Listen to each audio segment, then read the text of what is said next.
Trump's education department will be partnering with conservative organizations to present educational programming about patriotism, liberty, and what it describes as American values as part of the observation of America's 250th anniversary next year. The Education Department wants to create programs that focus on patriotic education, which they define as teachings that presents American history in a way that is accurate, honest, and inspiring, and that emphasizes a unifying and uplifting portrayal of the nation's founding ideals, overlooking silly things like the genocide of our Native American siblings, decades of slavery, and the massacre of our Chinese siblings on the West Coast. You know, admitting that this country was built on the backs, blood, sweat, and tears of Black, Brown, Indigenous, and Asian communities. Silly things like that. Who is leading the charge? A right-leaning conservative group called America First Policy Institute. The group was founded by senior veterans of Trump's first administration.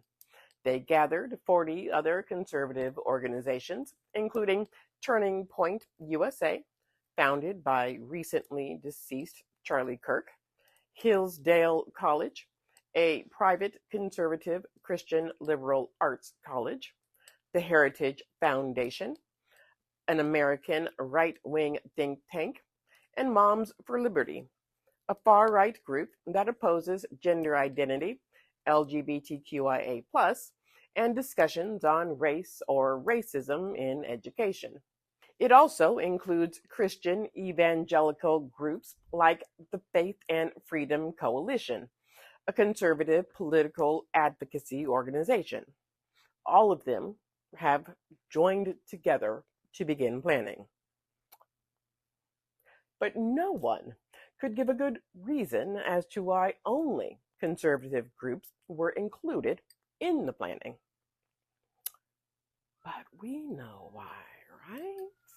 The program is called America 250 Civics Education Coalition, and it's an effort to renew patriotism and, quote, advance a shared understanding of America's founding principles in schools across the nation. You know, I don't mind civics courses. I really don't. I had to take one to get my bachelor's degree. However, Trump and his allies tend to view America from the lens of the straight white male viewpoint, overlooking the nation's flaws. They think discussions on things like the genocide of Native Americans and the enslavement of Africans as divisive. I know. Oh, and we'll talk about Trump wanting to remove exhibits on slavery. We'll talk about that later. Yeah.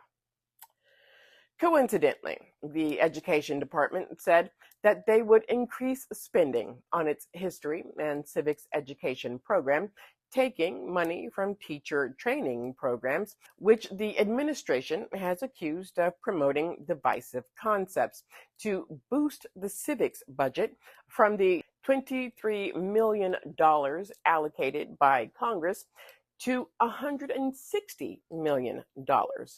You see, they want to focus on restoring or bringing back American values and patriotism.